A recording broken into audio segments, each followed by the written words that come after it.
Please like this video. It will really help this story reach as many people as possible. Thank you so much for your support. She stopped setting my plate first. That's when I noticed. Used to be I came in, jacket on the chair, she'd slide a roast pan to the center and say, "Wash up, food's hot." That night she leaned on the counter, phone in both hands, eyes somewhere else. My fork scraped empty ceramic. "Hey," I told her, tapping the table. "I'm home." I heard. She didn't look up. "I'll eat later." Did I miss something? It's fine. You're reading into nothing. If I'd known where it was headed, I wouldn't have wasted a single joke trying to lighten that room. We were the simple kind of married that works. A 3-bedroom in a quiet Ohio subdivision. I run a small construction company. She's in HR at a healthcare provider. For years our house felt like a good code. Broke in, warm, reliable. Then something cracked. Not loud, just a seam. Her phone became part of her body. It buzzed, she levitated. Calls. She'd step into the hallway, close the door like I was a neighbor borrowing salt. She started working late. I asked once. Another late one. I nudged, tying off the trash. "Quarter end," she said, still typing. "We're slammed. Don't wait up." Third night this week. "You want me to quit?" "I want an answer that isn't a calendar entry." She set the phone face down like a peace offering and gave me that patient schoolteacher tone. "Mark, everything's fine. Please don't start." She went cold. Then came the humor at my expense. Small nicks. A roll of the eyes in front of her sister. A comment about me, playing foreman with feelings. A laugh that went flat when I didn't laugh with it. Her sister, Rachel, started dropping by more. Rachel lights up rooms. Speaks fast, laughs easy, hugs hard. We'd always gotten along. Every time she visited, Emily would flip into hostess mode. Oversweet, staged. It looked like she was acting for someone off camera. One morning my wife grabbed her coat with the phone already in her palm. "Tonight I'm late," she said to the doorframe. "How late?" I asked. "Later than you." "Work?" She didn't blink. "Yes." My coffee sat cooling. "If I call the office, will your team confirm?"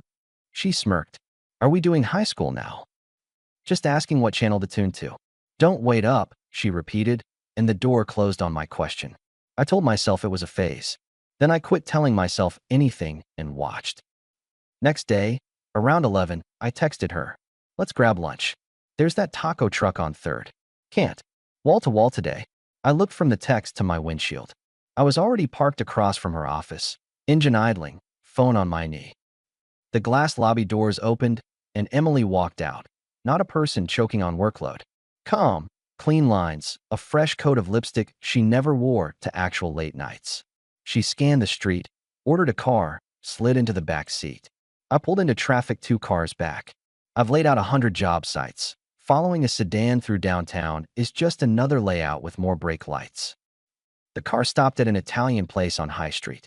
She stepped out, straightened her blouse, and headed to the door where a man was waiting. He smiled first. She matched it. They leaned close. Not a hello hug. A joke shared by 2 people who had been laughing privately for a while. He was familiar. Took me a second to place him without a backyard beer in his hand. Tyler, Rachel's husband. I parked around the corner, rested my forearms on the wheel, and stared like I'd found a crack in a supporting beam. They went inside. I didn't storm in. That's TV. I let the picture burn itself in and made a simpler call. A buddy of mine had used a private investigator back when he suspected billing fraud from a subcontractor. I still had the number. "You do domestic?" I asked the guy over the phone. "I do patterns," he said. "Domestic is 90% patterns." "Then you'll be bored," I told him. "I want the opposite of a show." We met that night at a diner far from any place we might run into someone from our street. He wore a windbreaker and didn't say unnecessary words. He slid me a form. I slid him cash. "What's the scope?" he asked. "Work schedule, meetings offsite, any recurring addresses. Time, dates, photos. No creative writing. I want boring facts." "You sure you want to open this door?" he said without drama. "Door's already open," I answered. "I want lights on." At home, I acted the part she wrote for me. Dinner, polite talk about weather, TV playing nothing anyone was actually watching. She sat near me and far at once. Her phone lit. She excused herself, returned with different posture. If she was building a story, I let her. I don't interrupt people telling me exactly who they are. I didn't bring it up again. I changed other things. First, money. I moved our main account to dual approval for transfers. Groceries and routine bills kept flowing. All extras paused. She didn't notice for 3 days. Why is my card declining at the salon? She asked, dropping her bag on the table. Because I put a fail-safe on discretionary, I replied. Until next quarter. We've been loose. Loose? She laughed. I run the budget. And I sign the checks, I said. New rule. We both sign off on non-essentials. That's controlling. That's adult. She studied my face like I'd grown a second nose. Fine. I'll reschedule. I'll drive you. I told her, then took my keys to the garage. My rules, my gas. That evening she tried a correction. She came in with a paper bag from my favorite burger joint and 2 bottles of root beer. Peace, she asked, setting the bag down like a white flag. Dinner's dinner, I said, pulling plates. I appreciate the food. It's been tense, she went on, softer. It's been inaccurate, I answered. Small difference. She reached across the table and touched my wrist. I'm still here. I know exactly where you are, I said, and watched her hand pause, then retreat. 2 days later, the investigator called. We should meet, he said. I have a pattern. I picked a parking lot behind a hardware store. He handed me a thick envelope. Photos, stamped logs, message screenshots he'd legally pulled because she'd backed up to a cloud tied to our family plan. Restaurants, a motel on a county road where no one asked names. Weekdays tagged like calendar invites. Names, Tyler's, clear as a receipt. I ran my finger along one photo until I knew I'd remember it if I ever lost my sight. My wife smiling at a man who wasn't me like he'd earned it. I lowered the folder and took 10 breaths. Not to calm down, to put the brakes on the reflex to blow it up right there. Then I drove to a law office I'd used for contracts and sat across from a man who also doesn't waste words. I'm not here to perform, I told him. I'm here to end things without giving anyone ammunition. He skimmed the file, nodded once like the job was straight. Don't tip her, he said. Don't change your day-to-day more than you have to. Document what you've already documented. Don't move out. Don't threaten. When you're ready, we'll serve. If you can get a notarized acknowledgement without service, even better. I want clean lines, I said. Then keep your mouth shut until the day you don't, he replied. So I shut it. I stopped going to the couple's trivia night on Thursdays. Told the group I was buried at work. When she asked, we're not going? I said, not our thing anymore. I moved to the guest room under the pretense of an early schedule, put my alarm for 4:45 and left the house before 5 for 3 days running. On the 4th, she came downstairs with coffee made to my exact ratio, slid it across the counter. I made this before your alarm, she said. Thanks, I replied, and set it in the truck cup holder a few inches left of center. I drove to our site on the west side early enough to catch the brick delivery and spent the morning in quiet work. At lunch, I told my foreman to handle the afternoon and cross town to her building, not to follow her, to set a boundary on neutral ground. She came out at 12:30 with 2 coworkers. I stepped from the truck and waited on the sidewalk. Mark, one of the coworkers, tried to be invisible. Give us a minute, Emily told them, putting on a smile like makeup. They got the message and drifted. You can't show up like this, she started. I can show up wherever my name isn't blocked, I answered. 2 things. We're done with the Thursday group, and I'm not attending your boss's barbecue this weekend. She blinked. We already RSVP'd. I unRSVP'd, I said. I don't do pretend. That's embarrassing. For who? She pulled a breath in through her teeth. Is this going to be your new hobby? Announcements. My new hobby is respecting myself, I told her. Everything else is a side effect. Let me pause the story for just a second. If you're still listening, please hit the like button on this video. It really helps YouTube show this story to more people. Thank you so much for the support. Now let's get back to the story. She glanced at the glass doors where people could see us. You're making a scene. No, I said. I'm stopping one. I turned, left her with the reflection of herself in the door. That afternoon, she texted a photo of a candlelit table. Come home early. I made your favorite. I drove home on time. She served pasta I like and set her phone face down. She reached for my hand first. I'm sorry I've been distant, she offered. For which part? I kept my voice even. For being off, she said, eyes steady. Work's been heavy. I've been cranky. I miss us. I miss being respected, I said. She held that for a beat, then leaned across, brushed my cheek with a kiss that felt like a negotiation. The next 2 days, she was sugary. Overdid kindness. Complimented my shirt twice. Laughed at jokes that weren't jokes. It read like a script someone gave her titled Re-engage Husband. I took the gestures for what they were, signals that she felt ground under her feet shake, and didn't confuse them with a bridge back. Friday night, the phone buzzed and she stood. Back late, she said. From work? I asked, rinsing a pan. She stared at me like I'd asked the color of the sky. Yes. Text me your supervisor's name, I said. I'll send her flowers for running you this hard. I'm not your employee, she fired back. You're right, I said. Employees get clearer expectations. She grabbed her purse, muttered something into her shoulder, and left. At 10:52, the doorbell rang. Late visitors in our zip code usually mean the neighbor kid broke a window. I opened the door and Rachel stood on the step. Hair up, no smile, eyes like a decision. Can I come in? She asked, not waiting for yes, stepping past me into the kitchen. She set her keys on the counter with a pointed click. Everything okay? I asked, already knowing the answer. No, she said. Your wife is with my husband right now. I can prove it. I've been tracking, and before you ask, don't lecture me. I know what I'm doing. She looked me dead in the face. Option A, we go interrupt. Option B, we let them keep playing and decide how we want to end it. Option C, I said, pouring water into 2 glasses, we don't chase clowns. She flinched a laugh that wasn't funny. I picked B. Same. She looked around our kitchen like it was a crime scene. How long have you known? Long enough to be done, I told her. I pulled out the envelope and set it on the table. She put one finger on it like it might blow up. You hired someone, she said. I built a timeline, I corrected. You'll want to sit. We read together without reading out loud. She found dates that matched nights she'd stayed late with friends or visited her mother. She stopped at a photo from the Italian place and let out a sound I hope to never hear again from anybody I know. I felt crazy, she said. Thank you for making me not. I slid a plate of crackers her direction because food anchors the hands when the head's spinning. What's your move? I asked. I'm done, she said, but I want to do it clean. I don't want shouting matches and door slams to be the story they tell. We're aligned, I said. We mapped lines like people planning a renovation. Who talks to who? What we say, what we don't. She touched my elbow. You okay? She asked. I'm in control, I told her. That isn't an answer. It's the only one that matters tonight. The front door opened at a few minutes past midnight. Emily stepped in, saw Rachel, saw me, recalculated the scene. Her mouth opened, shut, found a line. What is this? She asked. A kitchen, I said. Rachel stayed very still. Hi.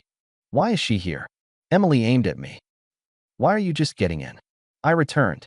Work, she said on reflex, and we both watched the word fall on the tile and go nowhere. I placed the folder on the table where she couldn't miss it. Sign. She blinked. Sign what? An acknowledgement, I said. You can read it. She flipped pages. The photo slid a little and stopped face up. Her shoulders squared like she might bluff the next card. You hired someone to stalk me? I hired someone to record truth, I replied. Rachel spoke for the first time since hello. Tyler too. He'll get a copy. My wife swallowed and looked at her sister like she'd just remembered we all had last names. We can talk about this privately. No, I told her. No more private distortions. You've been practicing those alone long enough. She tried a softer move. Mark, please, put this away. We can fix. We can't, I cut in. That's not on the menu. She looked at Rachel. You shouldn't be here. Rachel's voice went hard. You made sure I would be. Emily set the papers down. What do you want from me? Closure, I said. My rules. You won't spin this at work or with our friends. You'll take your things tonight. Clothes and personal. Furniture stays for now. Monday, my guy will send you logistics for the rest. You'll leave your house key on the counter. She blinked faster, scanning for a lever that wasn't there. You can't just. I can't, I responded. And I am. She put a hand on the back of a chair and tried to smile through it, the same show smile I'd seen for weeks. We've had a rough patch. That's all. A rough patch is when you forget an anniversary. I said. What you did was take a wrecking ball to the foundation and ask me to call it wind. She looked at the photos again, then at Rachel. The mirror finally showed a shape she recognized.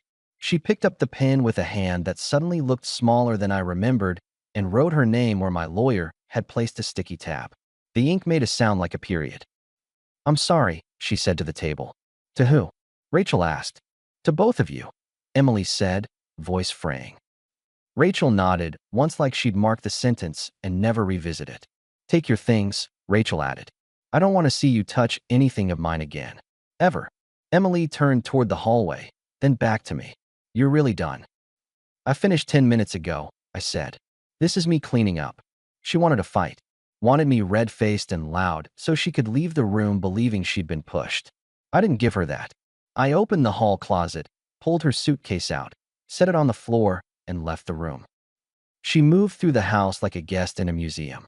Closet, bathroom drawers, a last stop at the dresser where she kept notes and cards. She paused with one in her hand, a birthday note I'd written 3 years back. She held it like it had just arrived from someone else's life and set it carefully back in the drawer. At the door, she put her key on the counter. It sounded loud. She looked up at me, trying on a dozen expressions in 2 seconds. The one that worked on me when the dog tore up the rug. The one that worked at restaurants when a table was slow. The one that promised quiet nights. None of them fit. What will people say? She asked, last arrow. They'll say I took myself seriously, I said. She left. The driveway lit up when her car pulled away and the house went quiet like a stage after curtain. Rachel exhaled and sank into a chair. You didn't shout, she said. Not my thing, I told her. We sat in the silence that comes after a hard cut. Then I opened the fridge and lifted eggs. Hungry? I asked. She gave a tired half-smile. Starving. We ate at 2 in the morning like new parents, elbows on the table, eggs on toast. No toasts. No speeches. At 3, she called a friend and asked to crash there. I walked her to her car. You think it gets worse before it gets better? She asked. It just got real, I said. Real beats worse. The next week ran like a checklist. I met with my attorney, filed the right papers, had the logistics written by someone with a neutral tone and a good template. I moved money into 2 clear, equal lanes for necessities until everything untangled. I changed the garage keypad, not the lock, and sent Emily the new code for her scheduled pickup window. Because decency isn't charity, it's a boundary that protects both sides. When she arrived for boxes, I made sure my foreman, Nate, was over for a beer. Not to flex, to have a witness. Hey, Emily, Nate said from the couch, voice like Ohio gravel. I won't be long, she muttered.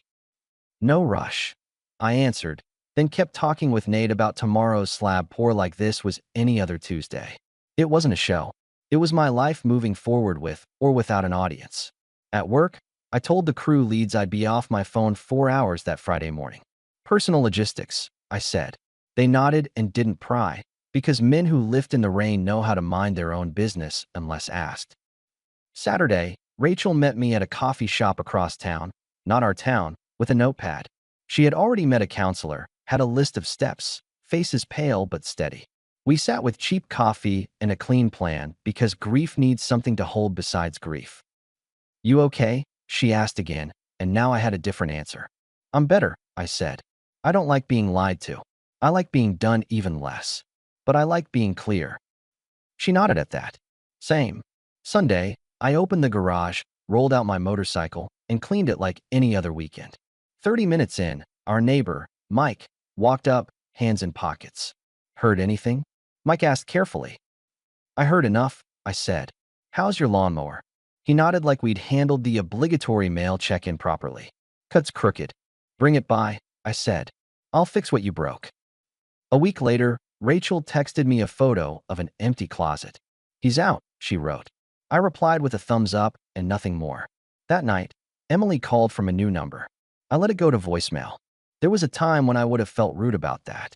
Rude is not in the top 100 words for what she did to our home. Then came the apology phase from her team. A long email that read like a manifesto, with words about stress and confusion and not being herself. I forwarded it to my attorney and went back to my estimates. Midweek, she tried the grand gesture. She showed up at my job site at noon with a casserole dish and a smile that might have worked on the old me. "Thought you might want something hot," she said, holding the dish at the edge of the slab. "Careful," I said, taking it to keep it from hitting the wet concrete. "Safety first." "We could talk," she added. "We already said the only things worth saying," I replied. "You remember the rules." Nate walked over, sensing that the air had shifted. He stood at my shoulder without saying a word. She looked at him, then back at me. "Is this how it's going to be?" she asked. "This is how it is," I said.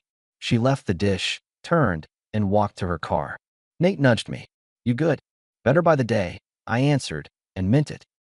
Rachel and I didn't rush anything. We met for coffee and logistics. We traded receipts of mundane progress, bank letters, changed utilities, new routines. We were two people who had been handed the same problem by the same two people and chose to handle it like adults. Weeks stacked. The house got quieter. My calendar got simpler. I installed new shelves in the garage because order is free therapy.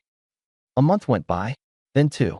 Then I got a text from a mutual friend that Emily and Tyler had moved to a different city. Fresh start. The friend wrote, avoiding the sentence she wanted to say. Good for them. They'd need it where their names weren't familiar. And me? I didn't hide, didn't update my life like a teenager posting headlines. I started sleeping like somebody who isn't waiting for a door to open and a story to be invented. I bought a used F-150 I'd been eyeing because I wanted it, not because I had to fill a space. I took on a new commercial project that would keep my crew busy through winter. Saturdays, I hit the river with Mike and a thermos.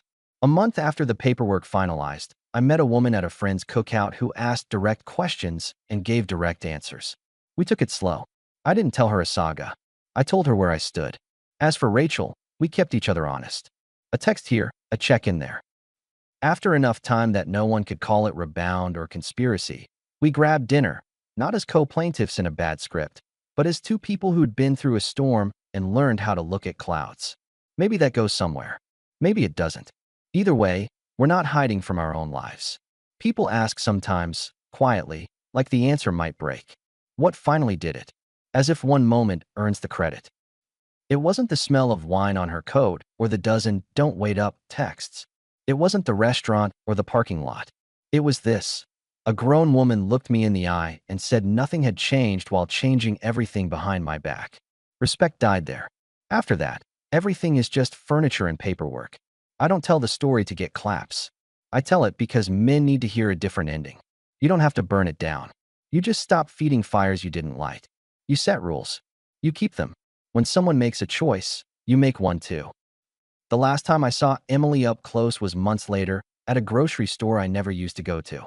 She was in a different aisle, eyes on her list, hair shorter. She looked over, saw me, froze for a half second like she hit a glass door she didn't know was there. I nodded once, not angry, not warm. She gave a ghost of a nod back. We kept moving. Two shoppers with carts and receipts and nothing left to discuss. At home, I pulled into my driveway, tapped the garage clicker, and watched the door rise on the life I built on purpose.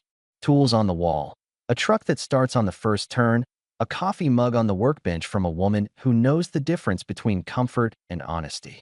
I walked into my kitchen, set down groceries, and texted Rachel a photo of a burned omelet from a cooking attempt gone wrong. She sent back a laughing face and a tip on heat levels. I poured a glass of water, leaned against the counter where that envelope had once sat, and let the silence be what it was, mine. People will say whatever they want. They always do. Here's what I say, and I say it calm. When someone shows you their math, believe them. Then do your own. And when the numbers don't work, you close the book and start a different project. I did. And I'm living in a house that listens when I speak. Our story has come to an end. If you've made it this far, how about subscribing to our channel? It helps us immensely. I've selected 2 other videos for you that I'm sure you'll enjoy. Feel free to click on them. I'll be waiting for you in the next story. See you soon.